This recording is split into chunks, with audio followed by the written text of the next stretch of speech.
Hoy, chummers! Just wanted to take a moment and let you know about our Patreon.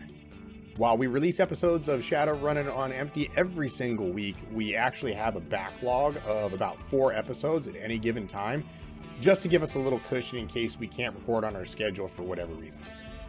You know, like holidays or bug spirits. If you're interested in getting access to the episodes early, as well as a bunch of other benefits like artwork for the show, news on changes or rollouts, and sneak peeks at other things coming up, 5 new yen a month over on patreon.com/critical_hits gets you full access to all of the bells and whistles. You can even get a shout out for your support at the end of every single episode of Stinless as well. So if you enjoy the podcast and you'd like to support our work as well as get tons of bonus perks, that's the best way to do it. Thanks for your time, and let's get back to the show.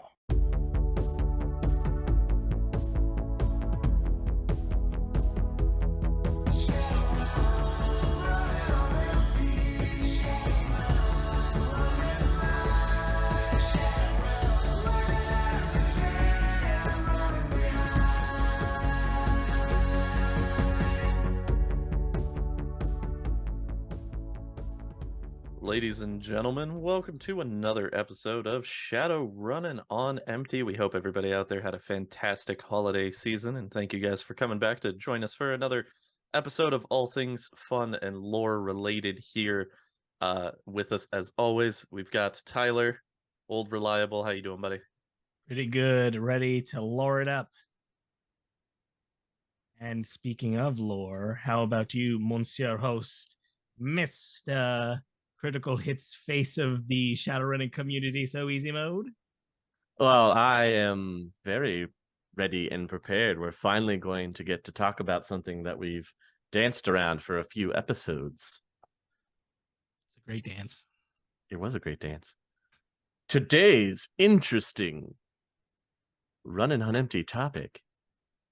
We're finally going to talk about the Year of the Comet. Yay, where nothing eventful happened. That was a quick episode. Good job, everybody. Catch us next time for our next episode of Shadowrunnin on Empty. Yeah, join us next time. We're all done. We just said Comet, and that's all we needed. I'm looking forward to someone going and eventually making this into a clip online, and it starts playing the credit music as soon as we start talking about it. Speaking of, wait, sorry, real quick. I just wanted to say that, like, I don't even know how the Running on Empty song goes anymore, because anytime I'm like humming to myself, I'll hum the theme to our own podcast.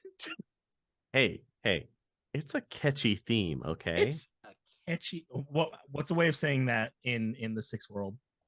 It's whiz. That's whiz. Do you say music or tune or song? What do you say? You could say that. Yeah, you could say that song or. That's or a that whiz tune song. Hello, fellow kids. Sounds like we'll need to do a whole slang in the Sixth World episode. Yeah, please school me in the ways of the swag. Yes, the way the kids say it now. Well, don't worry. I have a whole timeline here prepared for the Year of the Comet. And it all starts in 2061. In January, all of the hype for Halley's Comet return begins. From January to September, we have the first leg of what's called the probe race, as the spacefaring megacorps compete to be the first to send a probe to the comet. However, one by one, each of these probes will fail to accident, quotation marks here, or sabotage. In August of 2061, typhoons batter the Philippines. This isn't the last time we will hear of disasters striking that area. No love for the Philippines, dude. They don't fare so well in this Year of the Comet. I will. Bro. Spoiler alert. The people of my people can't catch a break. Then finally in September of 2061, Halley's Comet becomes visible to the naked eye. Mana storms and other magical disturbances increase in frequency and potency around the world. Fluctuations and disturbances are noted in the Dunkelzahn Rift. Astral space becomes visible within the vicinity of the Wujing headquarters in Hong Kong. Sharon Wu gives birth to quintuplets. And Wujing discovers and secretly begins mining natural orichalcum deposits. From here, we have a little bit of more of a breakdown. Instead of just by months, we have days in these months. So on September 4th, the first reported case of surge expresses. And for the uninitiated into Shadowrun, surge is sudden, unexplained, recessive genetic expression. Don't worry, we will circle back to these topics as soon as the timeline is done, I promise. Also, in September 4th, Ibn Isa, leader of the Islamic Unity Movement, is assassinated. Oh no! Oh no! On September 9th, he rises from the dead and proclaims a new Islamic jihad. Oh no! So he pulled a Jesus? Extreme Jesus. Extreme! Extremist, if you will. Like I said, we'll take notes now on what you want to come back to, and we'll hit it. Oh boy. September 10th, surge sweeps the globe and continues at a regular pace.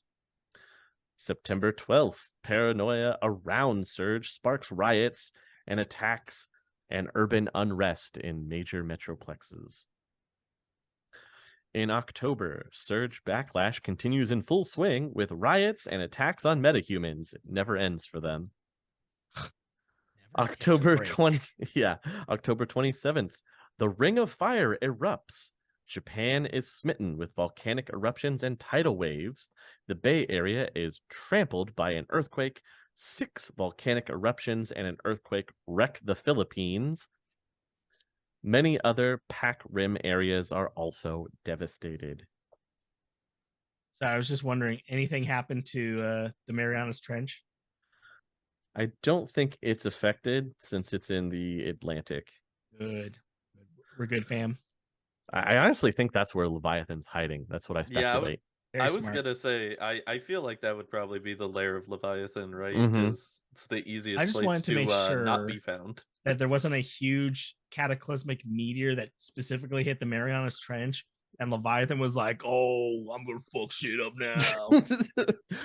Oh, jeez. Again, you and your never-ending quest to make Leviathan like this angry, upset, aggressive deity. No. I'm not saying they're aggressive. It's just like, they like their comfort, and when their comfort is compromised, they get cranky. Cranky, compromised comfort. Yeah, but wouldn't that mean that Leviathan would wage war on the sky then if it was a meteor? Because I mean, that's not us. I didn't say that. I just said it'd be like, the Earthlings will die. It's more like, man, I'm really upset. Take that, sky people. Yeah, exactly. I'm onto you, sky people. Sky people in the world of tomorrow. The Aztecs were right. Oh no. Going right along to October 29th, the Japanese Diet orders the withdrawal of imperial troops from foreign soil to assist with disaster relief and to rebuild Japan. Yeah, but what did they have for lunch? Because the diet. All right, anyway. Yeah. Wah, wah. In November, Halley's Comet temporarily disappears from view. Serious forces. They have a nuke and a meteor. What are they doing? Dude. They can't be stopped. It would be one of the most Shadowrun things, but not Shadowrun things if you're like, yeah, so the meteor disappeared into the clouds, and when it came out, it was a nuke. It was then a nuke. No. And then the nuke went into a cloud and then came back and it was the meteor again. Nobody knew what was happening. Also in November, General Saito refuses the Diet's withdrawal order, staging a military coup in San Francisco, backed by loyal troops and Japanese megacorps. Saito's troops quickly move into the Central Valley, seizing Sacramento and key sites. Ares moves troops in to defend Silicon Valley. November 1st, ancestor spirits begin to warn of the return of the dead. November 27th, the news of the discovery of natural orichalcum deposits sparks an orichalcum rush. Ah, the great old orichalcum rush. Yeah, like the gold rush. Except it's for magical metal now. Do we have people sifting for magical metal? Yes, there were people that were mining for magical metal. And they somehow revert to like, yeehaw! I'm paying for gold. I'm paying for orichalcum. Sure, somehow they were all old and prospectors. Donkeys. I'm old-timey prospector. Yeah, 2061. Never mind drones and robots exist. No, they had donkeys. No. Yeah. Yeah, they're not as reliable as a donkey. Yeah, clearly. December 2nd, an earthquake demolishes LA. Walls go down, riots and looting sweep the city. December 8th, the Pueblo Corporate Council moves in troops, seizing LA and outlying areas. December 24th, the astral form of Ghostwalker breaks through the Dunkelzahn Rift, followed by a wave of spirits. Ghostwalker appears in Denver, destroying the Atzlan corporate building and rampaging through the city. The dragon wages a guerrilla warfare campaign against the city in the weeks that follow. Also, December 24th, good old Christmas, the first reported, quote, zombie attack occurs. Many more are reported in the weeks that follow. Oh, no. December 25th, Ghostwalker secretly meets with Anya Dupree and Nadia DeVere of the Draco Foundation, as well as Silvery K, the Nexus, and Ryan Mercury. These are all big name corporate movers and shakers. They got names like they're WWE superstars. Well, actually, Silvery K is a renowned decker. Who also wrestles in an indie company. Who also wrestles.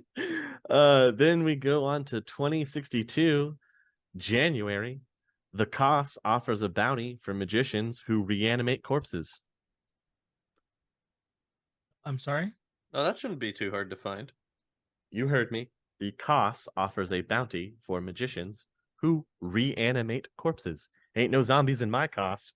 Oh, no. Remind me off the pod to tell you guys about an encounter I had with an old man, and he unironically used the word witchcraft. Oh, my God. I cannot say it on the pod, but okay. Oh, boy. I was like, that did not just happen. I'm excited to find out. Okay. Also in January of 2062, Atzlan moves military troops into their sector of Denver in direct violation of the Treaty of Denver. The other sectors also reinforce their borders with troops. January 3rd, the new child emperor of Japan is announced to the world. January 27th, the Council of Denver meets with Ghostwalker. Ghostwalker is given control of the city. Atzlan is kicked out of Denver. Koss troops invade the Atzlan sector. Ghostwalker is a dragon, right? Ghostwalker is a dragon. Okay, cool. February of 2062, the Emperor rescinds the Yomi Island Decree. The Huck openly declare revolution in the Philippines. Because the child emperor was like, I want to take this back. Takes these backsies. Oops, war. Really, really sorry, meta humanity. Takes these backsies. Oh man, when you say child emperor, how young are we talking about? Like 10. Yeah, I was like, I'm gonna guess 8 would be my guess. Oh gosh, yeah, we're very young. I just imagined an emperor with like a blankie. There's actually a picture, I think, in one of the books here I have of the child emperor where he has not only an action figure but a toy car. I mean, he's got taste. What can I say? And his blankie is just the Japanese flag. He swaddles himself in it every night. Very patriotic baby. Yeah, he's a very patriotic child. There's also a picture of the child emperor where he's wearing full shogun armor, carrying a tattered flag of Japan in the samurai style. with the masses, the faces of the masses behind him, and a picture of his palace kind of destroyed like from the earthquake. Propaganda? Oh, it definitely is a propaganda poster. Okay, because I was like imagining a child wearing a full set of samurai armor. They're like, I'm tired. I've been walking for 10 minutes. Yeah, you're not wrong. Okay, all right. It stood out to me. Definitely. I'll try and find the exact age of the emperor here. Either way, but they were a child, believe... and they take these backseas, which led to a war. Right? So I'm understanding that. Also, was the whole person becoming a child emperor, the first child emperor or most recent child emperor, was that a direct result of the comet? I think everything that takes place from the comet, the earthquakes, the volcanic eruptions, and everything, they take it as a sign, and so they're like, "Child Emperor, it's clearly what we need to do." And so they're like, "You're too old man. The future is now." And they ousted the future is 10. Yeah. Oh my god. February 5th, Aztlan Aztechnology military forces start slash and burn tactics in the Yucatan. Which is to say, they're send a bunch of teams in with flamethrowers and just start burning out the rainforest. Oh, very literal. Yes, very literal. Very literal for slash and burn, because okay. they're still in that war with Amazonia for the Yucatan Peninsula at this time. Sounds pretty petty. Well, when you want that land and you want rid of those magical critters. No, not my Nova Possums. Or my bandits. I don't think either of them are in the Amazon, so both I think of them safe. are in North America. They're safe. Yeah. Hey, it starts here in the Amazon, and then suddenly North America. Who knew? Our mascots are next. In March of 2062, Halley's Comet becomes visible to the naked eye again. It did a lap.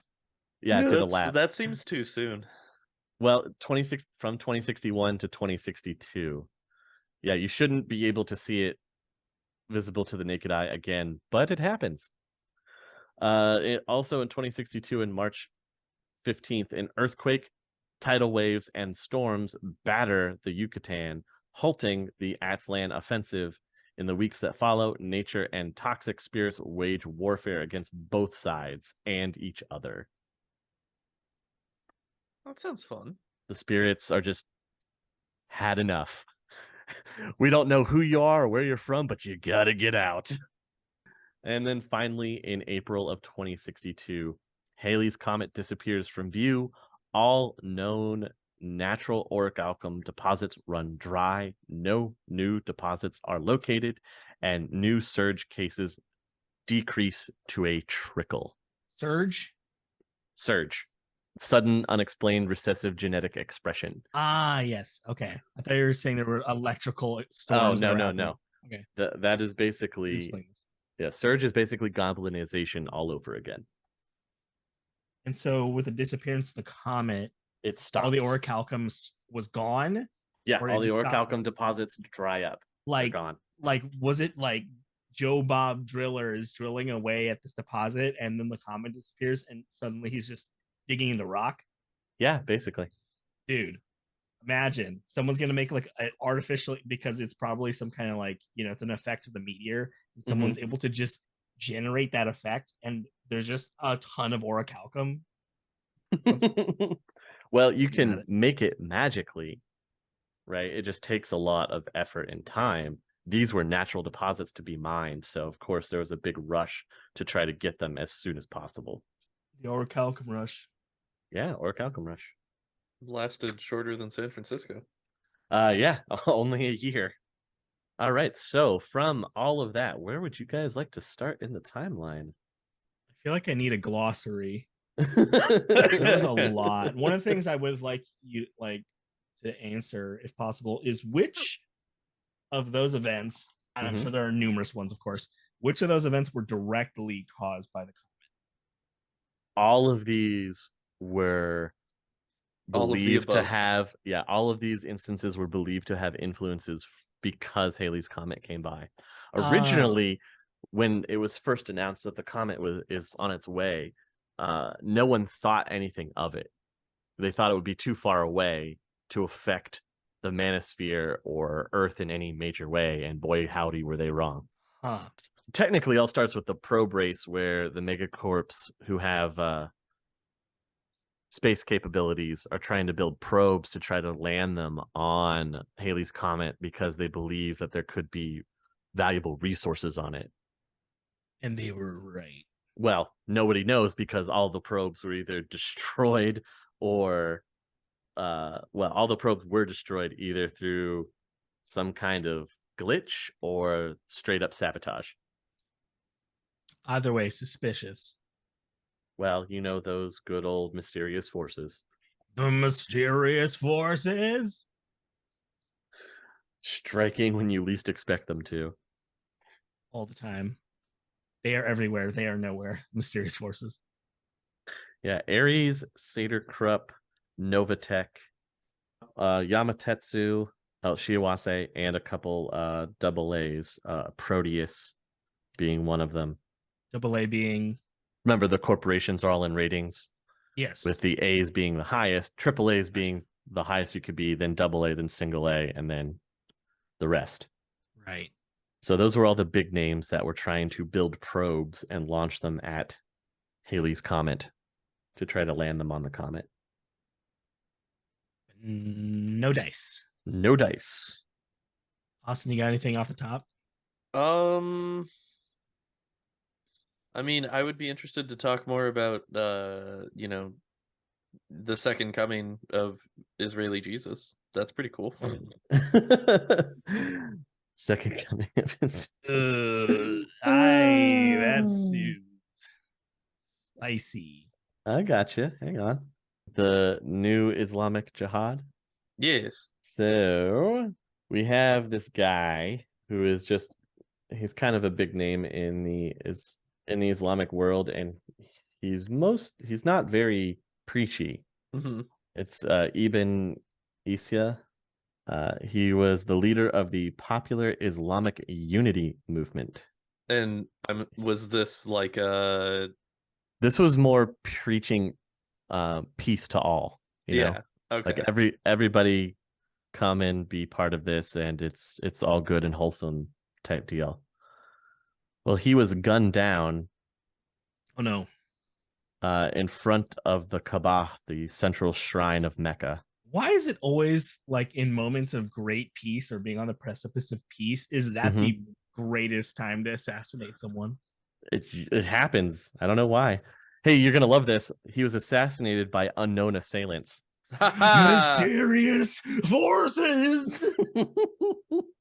I need a shirt. I just need a Mysterious Forces shirt. You really do. I need to bring awareness. The people need to know Mysterious Forces are out there. They got nukes. They got a comet. Comets. They got assassins. They got assassins. We got everything covered. I feel like there is also a viable answer to that question, Tyler, but I don't know if we want to get into the philosophical politics attached to. I really don't. Yeah. Okay. So just. Yeah. I was like, wee. But okay, so the leader of the Unity movement gets assassinated. Then he comes back. Details of the event have yet to be officially confirmed. This is on 9/4/61. Mm-hmm.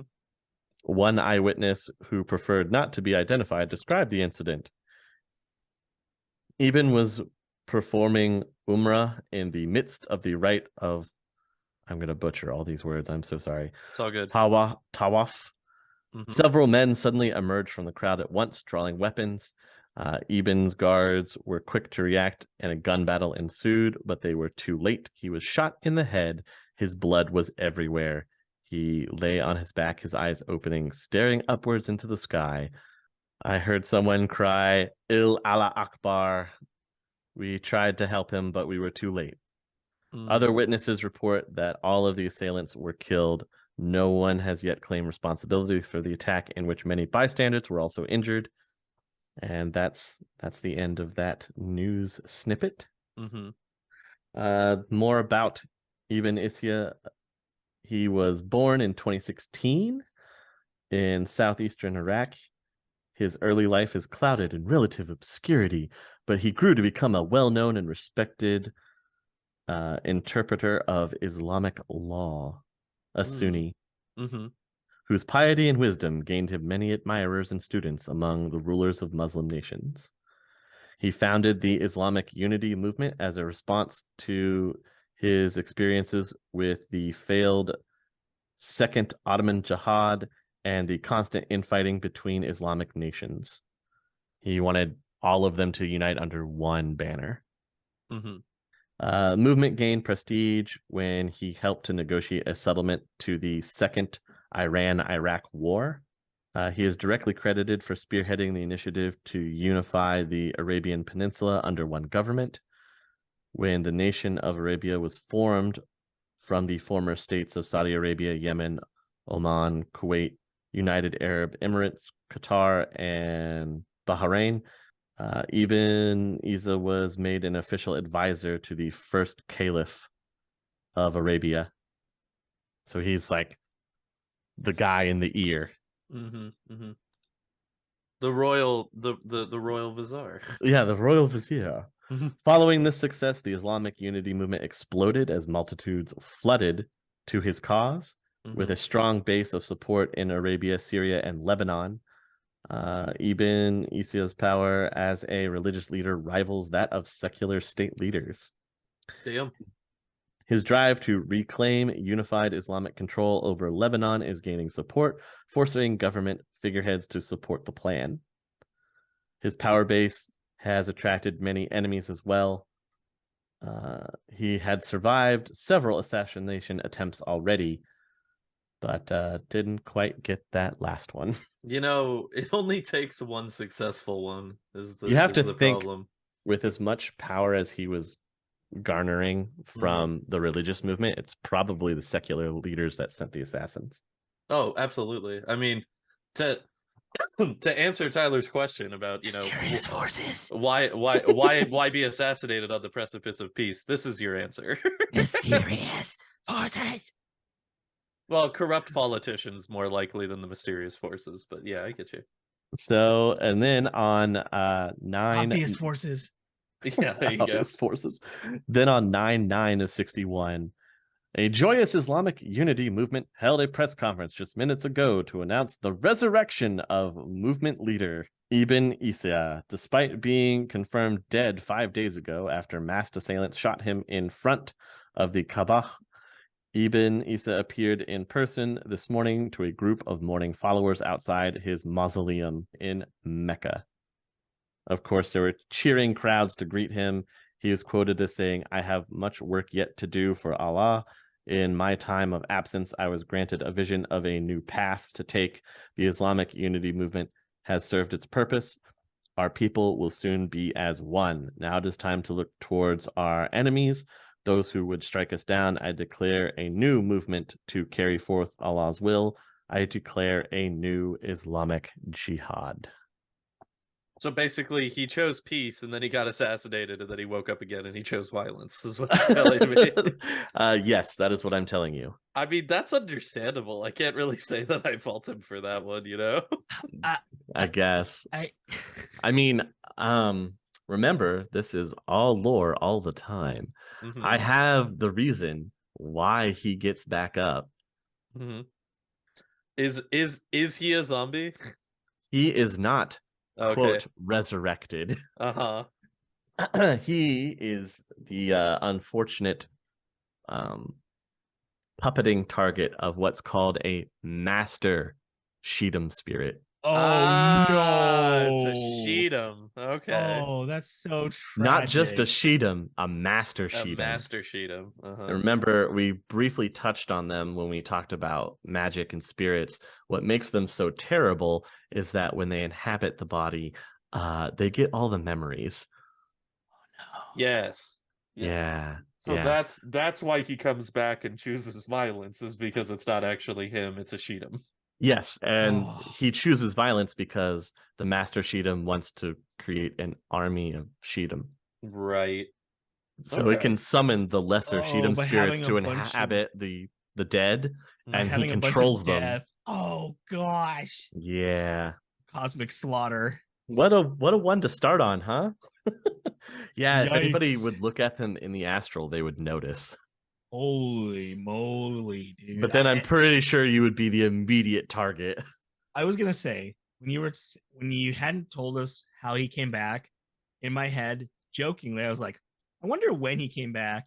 And I was like, was he on the autopsy table and he sat up and the person screamed? Or was it like an open casket funeral and his entire family's there? And he's like, just kidding, I'm alive. Well, he was 5 days later. It was 5 days later, so he was definitely interred in that tomb because he stood outside it and was talking to his gathered followers. So hell no, dude. Hell no. Yeah. Woohoo. What a way to start, right? Everything is awful again. Well, where to from that lovely piece of information? So for the people who may not be familiar with the terminology, what exactly is surge? So, surge, as I have said, is called sudden, unexplained, recessive genetic expression. Mm-hmm. It is generally regarded as a second wave of goblinization. Remember when magic first started to creep back in the world and people suddenly started to become trolls, right, and orcs, right? Well, now because of the comet, it affects the mana somehow and causes these surge effects to take place. And surge produced many varied and radical changes in certain metahumans throughout the world. New features such as skin changes, as in fur, scales, or color. Sensory changes with cycliopedic single eyes, third eyes, increased or decreased sense of touch, taste, and smell. And then there were also somatic changes such as addition of tails, horns, dermal armor, and other such features. So it was that again. It was that all over again. And anybody that underwent this change of surge was initially called a changeling by the mass media. In some places, surge caused the same drastic social upheaval as goblinization did, with riots and discrimination. However, since society has had time to adjust to meta-humanity, they were not nearly as bad as the original. Yay? Question mark? The good news was it was terrible, but not as terrible. Yeah, exactly. Well, you know what? It's not over because the surge not only affected meta-humanity, there are also many species of paranormal animals that were affected by the surge. So meta-critters had goblinization? Yes, you had things like the demon rat. Oh. Uh-huh. Okay, go on. Which is a surge variant of the devil rat, making it slightly bigger and a little meaner. It's got a crown and a cape. I think it can control devil rats. Oh, yes. The king of king rats. Because, king of rat kings. Why not? Why wouldn't it be able to do that? So would a demon rat king be a bunch of demon rats with their tails stuck together in a giant ball commanding other devil rats to do their bidding? He's asking the tough questions. That sounds horribly No, but is it right though? But is it right though? That's the question. Was it just a bunch of rat kings that were claiming they were the rat king and they started squabbling and then that's when their tails got caught together and then they were and then somehow they had to fight a live doll that was maybe a nutcracker? Is that what we're getting at here? I don't know what you mean. Whoa, hey, we're talking within the realms man, don't of be ridiculous. Okay, you're turning this into fantasy. You need to be don't serious be about my lore. So easy. Yeah, come on. We come to you for facts, and this is what we're given. Wow. Serious forces have swayed you, my friends. Okay, here you go. Demon rats are a result of the widespread surge expression common in the paranormal animals, affecting the species called devil rat. Quite similar to their devil rat cousins, demon rats have been reported in almost every metroplex and sprawl across the globe. Demon rats are a little bit larger than devil rats, with their bodies typically reaching a full meter in length. Their tails extend an additional meter and significantly aid the creature's balance. The most common physiological difference between demon rats and devil rats is a pair of short but sharp horns mounted on the rat's head, slightly behind and above the eyes. Demon rats also tend to have full coats of fur like a normal rat instead of the hairless version that the devil rats are. Oh, so devil rats are hairless rats. They're hairless rats. Demon rats look like normal rats. Well, with horns. Oh, and also they're a meter tall. Well, meter long. And they have an evil cape. They don't have an evil cape. Demon rats also tend to have full coats of fur. They are just as resistant to poisons and diseases as devil rats. Exhibited saliva that is exceptionally caustic and corrosive, causing severe burns. Ooh. So your demon rat is kind of like your Nova possum. Spicy rat. Yep. Wait. So you're telling me that there's one school out there whose mascot is the Nova possum, and there's another school whose mascot is the demon rat, and they're like rivals. Yeah. They're the Sharks and the Jets. The NorCal demon rats versus the Crips. The SoCal. Oh no, can't do that one. Sports. Like devil rats, demon rats are quite cunning and can easily identify and avoid traps. Demon rats also seem to be more socially organized, acting in consort and leading packs of normal rats and even devil rats. It's a pack? Yeah, as a pack, and the demon rats would be the leaders of the pack. Oh, their hands are also quite dexterous and have reportedly used them to unlatch cage doors. Nope. Not a fan. Do not like that. The first thing that you said when you started saying they have like, you're like, yeah, they have opposable thumbs and they've just walked into people's homes. Not a fan.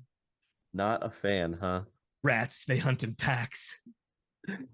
There's also two other creatures that were affected.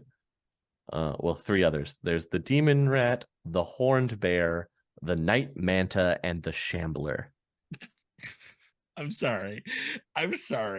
Oh, boy. I am the night manta. Okay, I'm done. Would you like to hear about the night manta? Yes, I would.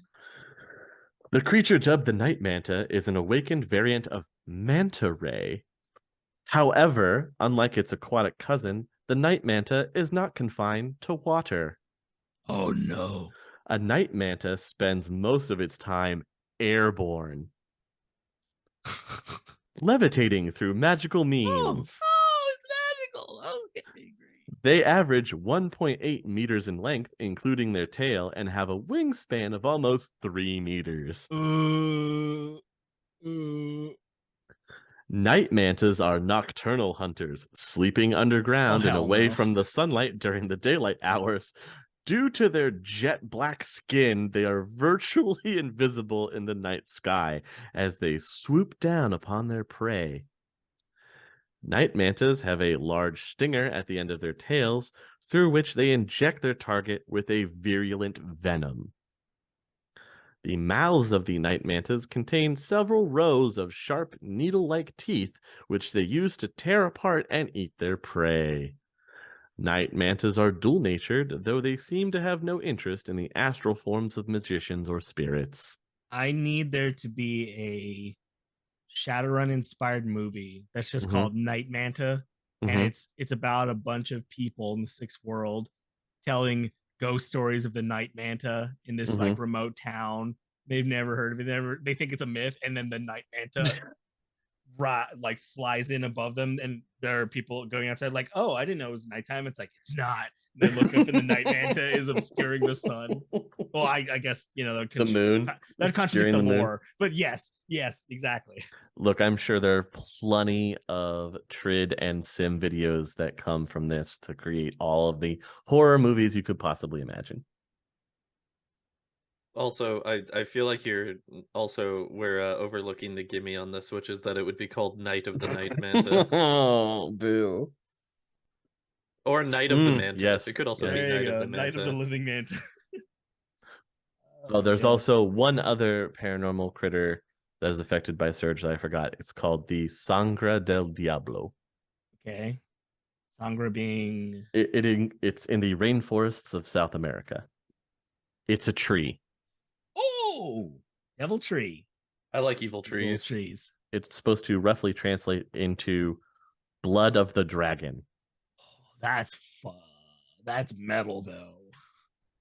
Metal tree! For centuries, the dark red sap of this tree was said to have miraculous healing properties. Rumors have abounded for decades of an awakened version of this tree hidden deep within the jungles of Amazonia that does indeed have a magical healing property. However, well, the Sangra del Drago is the blood of the dragon. Oh, okay. The Sangra del Diablo, blood of the devil, is a twisted and hideous surge variant of this noble tree. Only a few instances of this tree have been reported. They stand up to 40 meters tall. The tree has expressed a number of magical capabilities. The Del Diablo doesn't feed off of chlorophyll, as most plants do. Instead, the tree is carnivorous.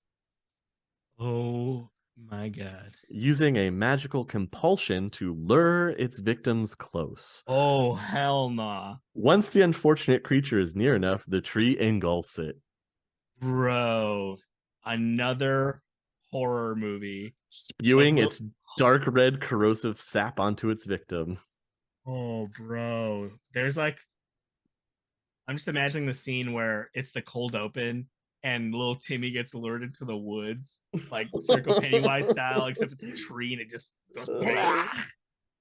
And then they never found him ever again, and there's just like one of his shoes. To make this even worse, oh great, the porous wood of the Del Diablo is surprisingly solid, making the tree resistant to conventional means of removal, axes, chainsaws, fire, and so on. The Del Diablo has also proven highly resistant to magic. uh-oh, we just lose. So how do you get rid of them? Explosives. My favorite. Fire an RPG at the tree. Hell yeah. Or 6. Take that tree. Just don't let it compel you close.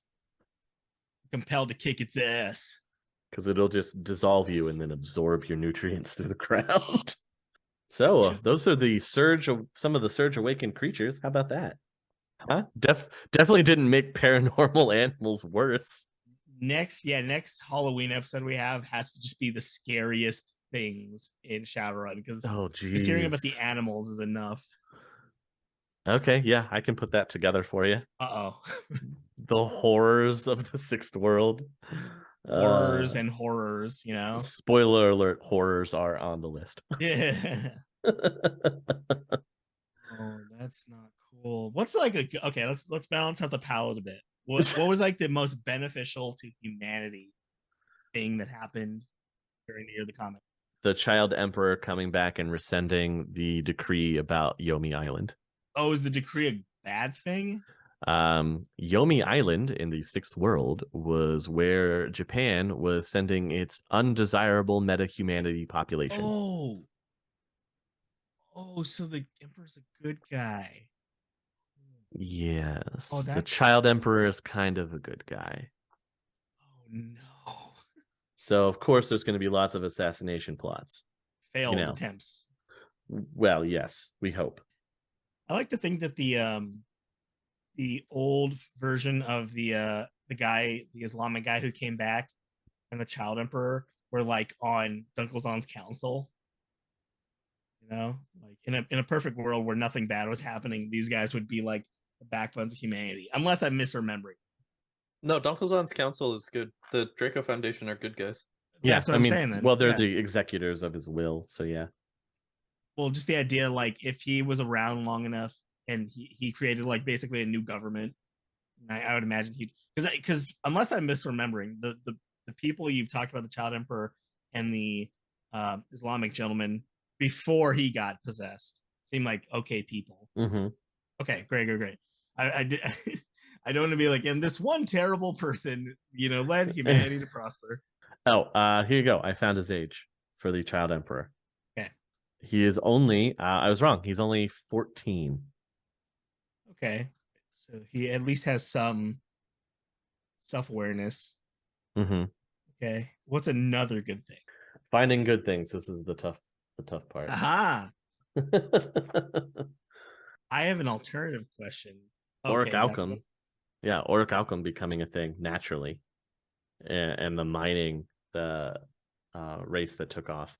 Of course, guess who's at the forefront of this mining race? Who? Your boy, Loftware. Yeah, he's always my initial guess, but I'm like, it'd be silly if I always guessed Loftware. I should have known. Well, people were wondering why he was buying up this useless land in this mountainous region that was close by, and this was before it happened. Yeah, Halley's Comet comes by, and there are a bunch of Auric Alchem deposits that end up right there in that area, and he has claim to them. There is just somewhere there's a monologue that Loftware is going to play when all of his plans come into fruition all at once, and it's like a montage of all these perfectly executed plans. Loftware. He just does a mass broadcast to the world, like, yes, it's all coming together. Yeah, it's in slow-mo, and you can hear like some classical music while there's explosions happening or something. Probably wondering why I've hijacked your airways today. You're not beloved citizens of Earth. Oh man. Okay, speaking of dragon, you mentioned Ghostwalker. Yes, Ghostwalker comes out of Dunkelzahn's rift. Damn, son. And this was because of the comet? People attribute it to that. I mean, Ghostwalker had been hiding out for a while, and then he decides to go on this rampage because of what's going on over near that particular area. He does not like Atzlan very much at all. Oh. They got Blood Panthers. Yeah, that's part of the problem. Oh, no. That is indeed part of the problem. Oh, no. Of course, he creates a problem anyway when he bursts out of the rift.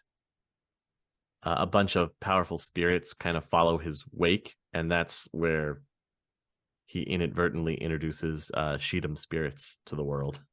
Was that intended? He did not intend that, no. One bad apple. One bad apple introduces Shedam spirits. No? Spoils the humanity. Ghostwalker has a remarkable affinity for spirits and seems to be accompanied by them at all times. Apt name, then. Yes. Yeah, he emerged from the astral rift over the site of Dunkelzahn's assassination. And just doesn't waste any time, just bursts out of the rift and immediately flies to Denver. Right, because he claims Denver is his own territory. Yes, right? In the Treaty of Denver, they give it up to Ghostwalker and kick out Atzlan. Right, okay. Because at this time, Denver was split into 4 sections. I think there's a section for the Yukos, a section for the Kos, a section for Atzlan, and I don't remember who the 4th one is off the top of my head. Okay, yeah, the city of Denver is divided between the U.S. and 4 members of the NAN. Denver and the surrounding territory became the Front Range Free Zone, technically a sovereign state governed by the Council of Denver. And all of that gets disrupted when Ghostwalker comes and destroys the Atzlan sector. Ghostwalker just seems like trouble. There are lots of people that would agree, and some people that think that he has good intentions, but I'd say it's pretty divided. Consider me divided then. Also, you won't like him because Ghostwalker, the only great dragon Ghostwalker, seems to show overt hostility towards his Lofwer. He is I wonder why. on the losing side. I'm telling you, dude. Lofweir and I, we'd get along. Maybe. Asterisk. Put a pin in that one. We'll think. Yeah. I can't wait for like me to get all into Lofweir over the course of this podcast. And then you're like, so here's the reason why Lofweir's the worst character ever, and my entire world will come apart. I don't know that he's necessarily like a really evil person. He's just he plans for the future, and he's more he is a dragon, so saying he's self-centered is no surprise. Wow. Look, I'm just calling it like I see it. I do have some of the surge effects that took place for meta humanity. Hit me. Well, you could have altered eye color. The character's irises, whites, or possibly even the entire eye change to unusual and distinctive color. For example, a character with bright green irises in both eyes might have them turn to a light silver color, or one eye could be white and one eye could be black. Full benefit. You have altered skin coloration, and this could range the gambit from normal skin color tones to outrageous colors. Naturally. Finally, someone can be the color purple. Woo! Our time has come, brethren. There's another surge effect called astral hazing. The character inflicted with this unusual effect gradually corrupts the mana around them, creating a background count. Just by existing? Just by existing, yeah. If a character remains in a single location for over an hour, that location will develop a background count of 1. And remember, background counts originally only really develop naturally when on sites of terrible emotional distress. But you could surge into where you're a walking background count generator. Hooray! This one's bad. Bio rejection. Your body rejects your cyberware. I'm good. I don't need it. I don't like it. Chronic osteocuspis. Bless you. Thank you, Gesundheit. This one is one of the most hideous surge effects. Anyone who is struck with this goes through a period of agonizing pain as razor-sharp bony deposits erupt from the skeletal structure and puncture through the skin. In other words, the character sprouts bony spikes all over their body. Oh, that sounds fun. Hell, dude. Snake, bub. Yeah, super bad. The bony spikes can be surgically removed or even painfully trimmed, but they grow back over an agonizing 2-week period. Yikes. Yeah. How terrible would that one be? Having like mutants enter humanity and it's extremely painful. Sounds appropriate. You've got critter spook. Something about your presence or smell seems threatening to animals and paranormal critters. Can't tell why. Can't tell why. Any animals within the vicinity of the person affected with this will react with fear and hostility. Talk about bad going to the zoo. Ooh, bad day at the zoo. You could become a cyclops. What's the boon and bane of being a cyclops? That's like obvious stuff. A single eye will express directly above your nose with the same natural vision ability that you previously had. The downside is you will suffer from depth perception. Oh, wait, what's the lack of depth perception? Is there any benefit to having one eye? Not really, no. Damn. Ooh, here's a bad one too. For Surge, you could become dual-natured. As in? The unfortunate person becomes permanently attuned to the astral plane. Dual-natured is what ghouls are. So basically, you have like the same presence as a ghoul. You exist in the astral and the physical world at the same time. And this condition can never be turned off. which is bad because then that means that mages that are in the astral can cast spells at you. Oh no. Yeah. Oh, you could sprout feathers. And wings or just feathers? Just feathers. The feathers replace your body hair.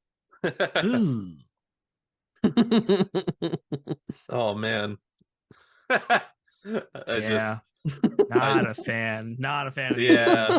I think me and you probably just thought of the same thing, didn't we? Yeah. Okay, cool. Uh-huh. Did all of us go to the same place at the same time? I wish we sure didn't. We sure did, bud. Oh no. Hey, all I can say is it definitely gives new meaning to the term peacocking. Thanks for joining us on our final episode of this podcast. It was a good time. It was a good run. We had a good run. Good. If you're a human, you could manifest elongated pointed ears. Hello, Mr. Spock. Oh, okay.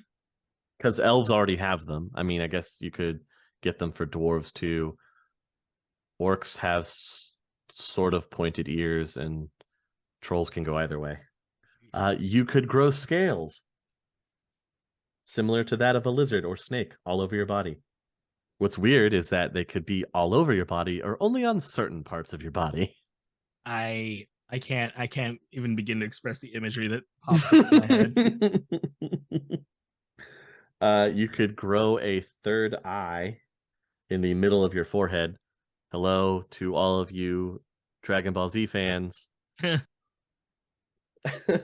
do we also get to then know how to do Dodon Beam and Tri-Blast is the real question. Because if not, then it's not worth it. I mean, if you're an adept, maybe you could develop it yourself. Otherwise, you don't just get it. New campaign goals. I would have created Anime Blast with my third eye. Why not? Dude, that's what I'm saying. You could grow tusks. Oh, hell yeah. Character affected by this surge grows tusks from their lower jaw, similar to that of an orc or troll. So you'll look like Elon Tusk. Yes, you will look like Elon cool. Tusk. Don't encourage it. You could have unusual hair. The character's hair either changes to an unusual color or texture, or grows from your body in unusual patterns or Listen, areas. At this point, I'm just waiting for like tusks to become like the next cosmetic fad that nobody's expecting in our actual world, and it's gonna happen. It's gonna happen. Goblinization near you. I every time I think I'm like, maybe not, and then I remember forehead donuts. I don't know if you guys remember forehead donuts, but I remember forehead donuts. So I feel like anything is possible at this point. You could also grow a vestigial tail. A short, stumpy tail grows from your lower back at the base of the spine. This tail may be scaly like a lizard, hairy like a dog, or hairless like a rat. Are rats just normally hairless in this universe? Well, rats' tails are hairless. That was the first thing I thought of, was like, we just skipped over the norm that in the Sixth World rats are all hairless. So those are a lot of the negative surge side effects. Here are the positive ones. Yay. You could develop astral sight. You could just look into the astral whenever you want. Okay, but you can turn it off? Yes. Okay. Whew. You can open your perceptions to the astral plane just like a magician doing astral perception, except you could just do it naturally. That's dope. You could develop claws or talons. Your fingernails and toenails harden and lengthen into claws or talons like those of a natural predator. Suddenly you're Sabretooth. Yeah, okay. You could get dermal deposits like those of trolls, where they have hardened calcium deposits on themselves. So you have do? Yeah. So it's just like their skin is tougher, or it's yes. like rock-like? Wow, the character acquires tough and sinewy dermal deposits under the skin, much like a troll. Wow.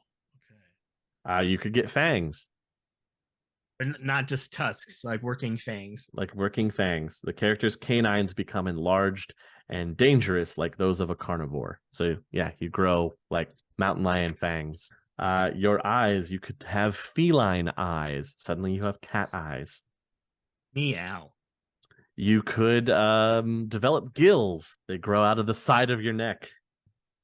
Sorry, I was just thinking, like, do you have to breathe in water at that point? Or is it like the deep thing? No, it'd be like the deep where you can breathe both air and water. See, that just sounds like a benefit. Yeah. These are all benefits. Yeah, these are the positive ones. You could undergo goblinization again. Again? Yeah, a character who Second undergoes this drastic and painful effect transform into a different variant of metahuman. A race change? Yeah, humans generally only goblinize into orcs or trolls, while other metahumans may transform into a meta variant of another species. Huh? So I could just be like a dwarf, and then I'd wake up the next day and I could be a troll? No, not like that. Oh, okay. There's specific subspecies that come out of the surge. Oh, it's the same race though, or species you said? Yeah, for example, if you're a troll, you could become a cyclops. The cyclops is considered a subcategory of troll. What's a cool subcategory of troll? I guess giant. That's pretty cool. Makes flying on airplanes kind of shitty. Yeah, it would. Giants are Nordic trolls. They are fairer skinned and taller than most trolls. Their average giant stands 3.5 meters tall. They also lack the horns and dermal bone deposits common to trolls. Wait, say that one more time. They don't have horns or dermal deposits, the giants. Oh, but you're bigger. Yeah, you're bigger. So that sounds like kind of a worse thing. Not only is it worse to get on airplanes, also not even protected. You could another form of troll is the Fomori. They are the Irish Celtic trolls. They also lack the dermal bone deposits and are generally considered comparatively more attractive than their other troll cousins. That's messed up. That's and pretty funny. That's an opinion. Hey, normalize sexy trolls is all I'm saying. All right. Yeah. They don't have dermal armor, but they do have the thermographic vision like normal trolls. They also tend towards being more magically inclined. Are trolls normally magically inclined, or are trolls mostly just big punch boys? I think there's as much diversity between that as you would with regular humans. It's just that this variation of troll from the Irish Celtic area tends more towards having a magical aptitude. Gotcha. The troller cons. Leper trolls? Yes. Leper trolls. I think it's something different. But they're the same size as trolls. So I do have dwarf variants for you as well. Gimme. You've got gnomes. Okay. You have gnomes. You have the Menahune and Koborokuru. Bless you. But what about the dwarves? The dwarf Koborokuru are the Japanese dwarves. They are slightly smaller. They possess extensive body hair. So they're a dwarf. But like exaggerated body hair, not just beards like dwarves are normally seen as. Yeah, these guys are like furballs. These guys are hairy. They are slightly quicker than their average dwarven cousins. Probably because of all the not calcium deposits. Well, dwarves don't have that's calcium trolls. deposits, just trolls. Oh, trolls. Sorry, I'm so fixated on trolls right now. I can't even pay attention to my magical own creatures right. Oh, here's another troll one for you. Minotaur. Oh. Okay, proceed. Sorry. You're welcome. I missed that. I almost forgot that one. Yeah, Minotaurs are unusual. They are the Mediterranean mutation of the troll metatype. Okay. They are distinguished by pronounced snouts in place of noses, wide-set eyes, and long horns and extensive body hair. So they're furrier than your average troll, and they have horns, more like steer's horns as opposed to ram's horns. But are there any other dwarf ones? I know I diverged this a bit. Nope, just the gnomes, the Menahune, and the Koborokuru. What's different about the Japanese dwarves? They're hairier all over, and they're quicker. Oh, okay. They're the fur balls. Oh, that's what you were saying. Okay, gotcha. Yes. The Menahune dwarves are referred to as children of the land. They are named for the original little people of Hawaii. I'm sorry? They're Hawaiian dwarves. Oh. They're shorter than most dwarves and possess luxuriant body hair, thick muscles, and large noses and bushy eyebrows. Huh. And then you have your gnomes. Gnome subgroup comes from Central Europe and Asia Minor. Gnomes are distinguished from other dwarves by longer noses and a shorter, more childlike physique. The gnomes also tend to favor rural environments over urban settings. The country folk. Yes, the country folk. That's not all. I mean, we have orc meta variants as well. We have the hobgoblin, the ogre, and the satyr. Okay. That's right. A satyr is considered an orc variant. I mean, I guess that would make sense. I don't really know what else you would list them under. Yeah, like attach them to. They've always kind of existed as like their own fantasy race, so that makes sense. Aren't goblins a thing? Well, yeah, there are small goblins, but hobgoblin is a specific variant of orc. Oh. The hobgoblins come mostly out of the Middle East. They are smaller and slighter than most orcs, and they also possess greenish skin tones, sharp teeth, and dark eyes. Interesting. I always feel like hobgoblins are depicted as being like orangish in color. Yeah. To differentiate. In the sixth world, they are greenish. Huh. Greenish goblin. Mm-hmm. The ogre, they are shorter and stockier than most orcs, and they possess smoother skin and less body hair. You said this is ogre? Mm-hmm. There's a lot of branching off of orc. Yes. Oh, there's also the oni for orc. Oh, hell yeah. The Japanese orcs, or oni, have bright red, blue, or orange skin. Oh, cool. Less apparent physical characteristics include slightly protuberant eyes, enlarged pointed ears, and horns. Yep, that's about right. Also, oni display a higher than average propensity for magical ability. I love the idea that someone was just looking through all the fantasy races and creatures of folklore, and they're like, if this was an RPG, how would we describe this scientifically? Right? That's really interesting. And then satyrs come from the Mediterranean subtype of orcs. They're relatively small, but they look exactly like a satyr. So they got the hoof feet and the ram horns, and they're hairy all over. Subspecies of orc? Mm-hmm. Are orcs greenish? No, they're just like humanoid. Orcs generally are normal skin tone color. Oh, cool. So whatever race you were when you became an orc, you just look like a person, but like orc features. Yes. Okay. You'll have that's cool.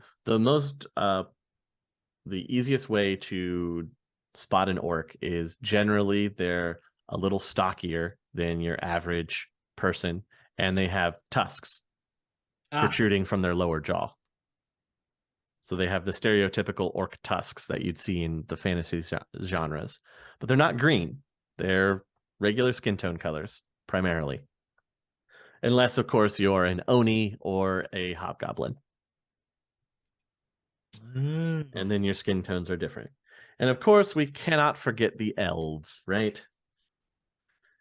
There are 3 pronounced meta variants for elves. You have the dryads, the night ones, and the wakayambe. Okay, I am curious about the wakayambe first. The wakayambe are an extremely rare elven subgroup native to Africa. They often lack pointed ears and are noticeably thinner and taller than other elves, many growing as tall as trolls, and a rare few even taller. They almost always possess black or brown skin, though rare albino ones are known to exist. And then what was the second one? There's the dryads and the night ones. Night ones? Yes. Are they drow? So they're a European meta variant of elf, known by their own moniker as the Night Ones. They possess the distinguishing characteristic of fine fur covering their bodies. That's not where I thought that was going to go. This layer of fur is indistinguishable from skin at a distance. Ooh. But the fact that the fur ranges in color from black to violet to blue. Oh. With some rare examples of green or very deep orange. I can't get past the idea of it being fur that looks like flesh. Right? Skin. That sounds weird. But I guess that's a way of explaining that they have different colors. True. Well, think of it as like a short-haired dog, you know? The fur on, that's what it would be like. Very fine fur. The Night One's hair and eyes are usually a tint of their skin color, though a few rare ones have silver hair and eyes. Oh, wow. Okay. So, yes, kind of drow-esque, but with a weird twist to it. Okay. One of the many interpretations of dark elves. And then you have the dryads. Which are nature elves. Yes, they are also an all-female meta variant. Oh. Oh my. Only females will express as dryads. Interesting. Yep. Dryads are an all-female meta variant of elves. They have an average height of just more than 1 meter and hair color that appears to change with the seasons of the areas in which they live. Oh, that's pretty cool. All dryads have dark brown eyes with no visible pupils. Ooh. So they're like deerlings from Pokemon. Oh, jeez. No matter... Because they change with the season. No matter where they are born, all dryads migrate to forested or wooded areas as soon as they are capable of traveling on their own. The further away from the urban sprawl, the better. Take me down to Dryad City where the grass is green and the girls are also grass. Also grass. The longer they live in these isolated areas, the more feral they become. I'm waiting to hear a downside. While scientific studies cannot pinpoint any specific medical reason for it, dryads exhibit a mild allergy to urban areas, displaying all the physical and mental strains common to any allergy sufferer wherever they travel away from their home. Same. So there's your downside. They don't like cities. Bruh, I don't like cities either. But do you come down with like the flu going into a city? Do you get hives when you go to the city? I have felt sick every year I've been in Texas. Are you kidding me? I'm like a dude dryad. Dude. A doodad? A doodad. Local doodad. Got to go. You're just one of them doodads. All right, listeners, what do you call a male dryad? Hit us. Yeah. Let us know. Let us know. Rude. So that's the effect that the comet has on the meta humanity with the different variations. So yeah, you can just goblinize into one of those. Unlike the Orichalcum, when the comet disappeared, did they stay the double goblinization? Yes, once you turned, you stuck to what you were. You got some really rare people. But hey, that's not all that you get from the comet for Surge. You could also develop high frequency hearing. You could develop improved scent, improved taste. You could grow a long tail. You could develop low frequency hearing, so you could hear a dog whistle. This one's weird. You could end up with a marsupial pouch. That's just convenient. Dunk your bagel in there in the morning, get it nice and jelly coated, and then save yourself some time. The individual would develop a pocket-like pouch on their chest or abdomen. Do you think after exercising extensively that people would refer to it as their hot Oh pocket? God, I don't want to think about it. We had a good run. Guys, you're making this all out to sound gross, and I don't understand what the downside is. This all sounds like wins. You could develop natural venom. That's pretty cool. That's but what if you also had a pouch? What if the pouch was full of venom? The poison pouch. You're like, I will cut your arm and then stick it in my pouch, and you will die. And I will enjoy every second of it. This is my ultimate revenge. Well, you had 4 different types of natural venom you could develop. It could be ingestion. Your spit or mucus is toxic when ingested. Hot. The injection vector. Your spit or mucus is poisonous if injected into the bloodstream. Oh, okay. Oh, so you have to bite someone. Or you could spit into a syringe and then shoot it through a dart gun. What the hell, dude? That's weird. You're making this weird. Okay. I just want to bite people. Okay? Hakalugi. I just want to bite people. Why are you making this don't so make this weird? a weird thing, dude. A Hakalugi into a dart gun and fire it off. That's so weird. It's pretty dope. Inhalation vector. You can emit a gaseous toxin that is poisonous if inhaled. Your farts are literal death. Oh no. Oh no. And finally, contact vector. You produce a substance that is poisonous if absorbed through direct skin contact. There's so many questions. I cannot ask them on the air. I choose not to. I choose not to. We choose not to go there. That's good. Yeah, I'll leave it. I'll tolerate poison hot pockets. Okay. Let's see. You could grow a prehensile tail.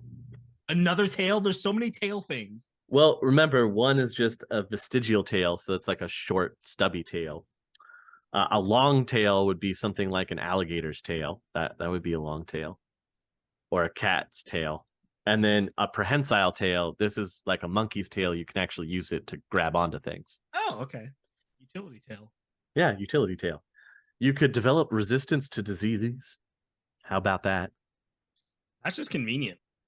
Retractable claws.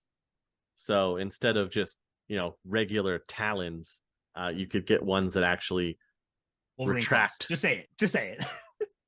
I was thinking that of a large cat. Like you could have lion's claws. Oh, okay. Because these are natural. Yeah. Oh, you could get satyr legs. Without being a satyr? Yes, without being a satyr. You could also spontaneously get thermographic vision like that of a troll. There's one. Okay. What I want to know when the list of possible mutations is done, because there's one that I feel like you're really not mentioning. Go ahead. What am I not mentioning? I'm waiting to hear people becoming mermaids. Well, what if you got hit with like the long tail mutation, but instead of a tail, it was like a mermaid bottom, but it grew as a tail, so you just had a big like fish flap for the bottom. Big bottom girl. Yeah, why not? Damn, baby, why don't you swim on over here? We'll have something to talk about. My God. Go give me a piece of that sashimi. You could never go to a sushi restaurant ever again. You know, I don't usually like to taste the fish, but I'll make an exception. Oh. It's been a beautiful run. It's been a great run. There it is. There it is. Oh, jeez. That is those are the positive and negative attributes that surge and the different meta variants that came about. And then we have also talked about the lovely new Sheetum Uprising. I would not say lovely and Sheetum in the same sentence. Okay, the Sheetum Uprising. Thank you. That is horrific. The Islamic Jihad. That's terrifying. Yeah, that. Yeah, that's probably one of the worst things to come out of the Year of the Comet. Of the other things that happened during the Year of the Comet, are there anything specifically that you want to make mention of that you think that like we should know more about, or that you just think are interesting things to come about from it? Well, I did like the more of the mention and the impact that this had on the Asian area, because not a lot in the timeline was really done in that area up to this point. And so for them to have this huge impact, like the Ring of Fire, all those volcanoes go off. You have horrible tsunamis that hit the Japanese mainland because of it. There's all this destruction that goes on. Unfortunately, the Philippines are also affected, which is... When are they not? Yeah. And they cannot catch a break. From imperialist Japan that comes about in the Sixth World, and all of the imperialist Japan then exiling their humanity population to the Philippines. It's just down for them, and they can't catch a break. Never can catch a break, dude. No. But then to also have one of the generals of the Imperial Army to not return to the homeland to rebuild and basically start his own nation in California Free State. General Saito just kind of says, nah, I'm going to stay here. I am now the dictator of my own little kingdom. How lovely. What could go wrong? Oh, yeah. He just upsets the balance of power in that area. And people, obviously, some of the megacorps are worried about the Silicon Valley. And so that's why Ares moves in defensive troops to defend it. So there's an awkward kind of stalemate that develops between Ares staring down this free rebel Japanese army that has invaded, and they just kind of enter into a stalemate. I mean, it didn't end with like catastrophic explosions and suffering, it sounds like. So. No, they work themselves into a stalemate, much like what you have on the Aztlan border to the Kos in Texas. Hell yeah. And I thought Ghostwalker coming in and laying the smackdown on Aztlan, that was good too. That's always a fun time. Yeah, definitely. Who doesn't want a dragon going in and, reshaping the landscape, basically? Probably Aztlan, if I had to make a guess. Well, you know what? They're practicing blood magic, so they kind of deserve it. If I have to paint one corporation to be the bad guys in all of Shadowrun, it's got to be them. That's valid. I think so. They seem like the baddies. They are pretty bad, I have to say. So that is all I've really got for you for the Year of the Comet. Lots of interesting things did happen as we went through. Some terrible, horrifying, some pretty interesting, and causing a whole new wave of goblinization to happen. Lovely. Eventful. All in the space of like a year and a half. How about that? A lot happens in Shadowrun and continues to happen. Yeah, it does. Yeah. But I cannot wait. I cannot wait for the Nova Possums to take on the Demon Rats. Hey, maybe that'll be the Urban Brawl teams. Their names. I was gonna say they were gonna meet at the Super Brawl, of course. The Nova Possums and the Demon Rats. Hell yeah. Who will come out on top? Yo, give me those jerseys. What do those jerseys even look like? One of them is like an orange, yellow, and white shirt, the possum, and it's the same colors, and its expression using just an onomatopoeia is just that's its face, and it looks like it's got like dead eyes. And then the demon rat is like a rat head with a crown that's like tilted to the side, and it's got devil horns and red eyes. Uh-huh. And it's like purple, gold, black. I'm telling you. Wow. He's put real hefty thought into these teams. No, this was right now. Right now, nice. this second. I don't even care about sports, but I'm so invested in seeing these fake teams. Hit the Super Brawl of all places. I mean, it's... I really expect some fans of the Nova Possums to also be wearing shirts that say "Eat trash, be free." Yes, eat trash, kick ass. Oh my gosh, yes. Yo, and then there's like people, the hats they have, but it's just like the tail end of a possum for a hat. Mm-hmm. Like a possum cap. Nova Possum caps coming soon. Nova Possum coming soon. Thank you. You're the Comet.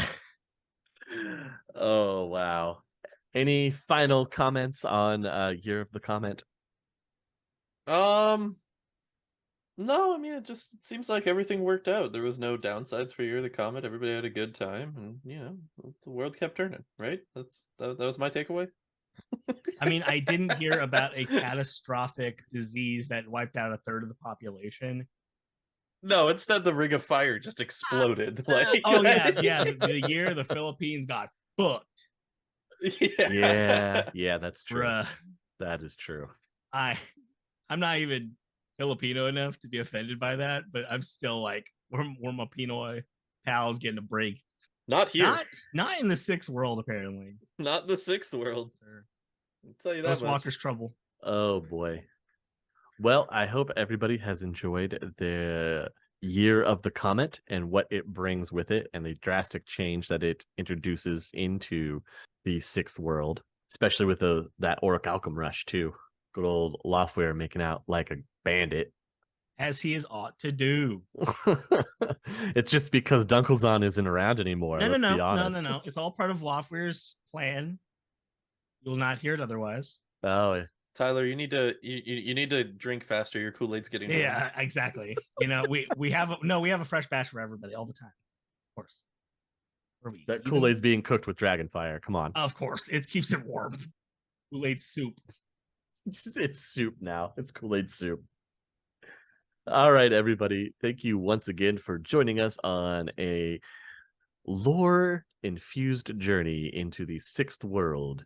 And we hope that you have learned something new. And anything else that you might be interested in from the Year of the Comet, please come and let us know what you thought was crazy to come out of this 2061 to 2062 era. And we will see you guys in the next one. Have a good night, everybody. Bye. The Topps Company Inc. has sole ownership of the names, logo, artwork, marks, photographs, sound, audio, video, and or any proprietary materials used in connection with the game Shadowrun. The Topps Company Inc. has granted permission to Critical Hits to use such names, logos, artwork, photographs, sound, audio, video, and or any proprietary materials for promotional and informational purposes on its website, but does not endorse and is not affiliated with Critical Hits in any official capacity whatsoever.